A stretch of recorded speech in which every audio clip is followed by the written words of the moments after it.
Hello and welcome to Do It Yourself channel. Today I will show you where to find the option and how to change brightness of our screen in Samsung Galaxy A55.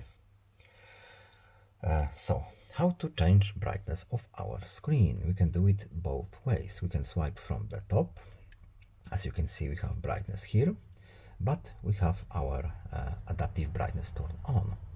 So, we can tap this bar here, this three dots, three dots menu.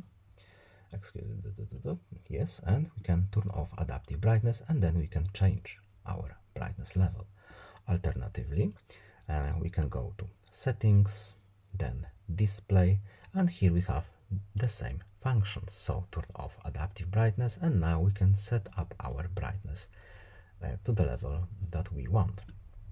So that's it. I hope this video was helpful to you. Please leave a like and subscribe. Have a nice day and see you in the next video. Bye.